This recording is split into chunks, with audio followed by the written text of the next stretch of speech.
একটা কথা আছে না যে পরের ভরসায় পুকুর কখনো কাটতে নেই, পরের ভরসায় পুকুর কাটলে সেই পুকুরে নিজেকেই ডুবে মরতে হয়। কলকাতার ক্ষেত্রেও সেম কেস হয়েছে, একদম কলকাতার ক্ষেত্রে এই একই জিনিসটা হয়েছে। পরের ভরসায় পুকুর কেটে যে কী বড় বিপদ ডেকে এনেছে কলকাতা, আজকে সেটার ফলাফল হাতে নাতে পেল। লাস্ট ম্যাচ দিল্লি ক্যাপিটালসের কাছে হেরে বসে রয়েছে।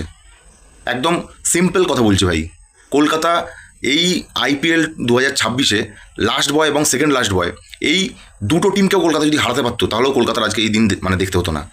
আর আজিঙ্কা রাহানের ক্যাপ্টেন্সি নিয়ে নতুন করে কিছু বলছি না, আজকে রান পেয়েছে ঠিকই, কিন্তু সে ক্যাপ্টেন্সি করার যোগ্য না টি-20 ক্রিকেটে। কী জন্য তাকে নেওয়া হয়েছে, কী জন্য তাকে দায়িত্ব দেওয়া হয়েছে ক্যাপ্টেন্সির, সেটা কিন্তু সত্যিকারের প্রশ্নচিহ্ন বড় একটা। এবং তার সাথে সাথে আঙ্ক্রিশ রঘুবংশীর যে মানে জায়গাটা কলকাতা নাইট রাইডার্সের জন্য কতটা গুরুত্বপূর্ণ সেটা কিন্তু আরও একবার প্রমাণিত। একদম হাতে নাতে ফল পাওয়া গেছে আজকে।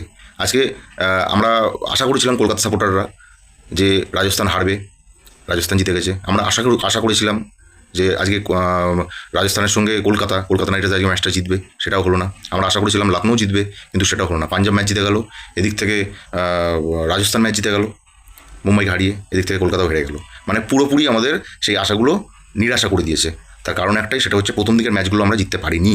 আর সেই জন্যই কিন্তু আজকে এই দিনটা আমাদেরকে দেখতে হলো, প্লে অফে না গিয়ে 2026 আইপিএল টুর্নামেন্ট শেষ করতে হলো কলকাতা নাইট রাইডার্সকে।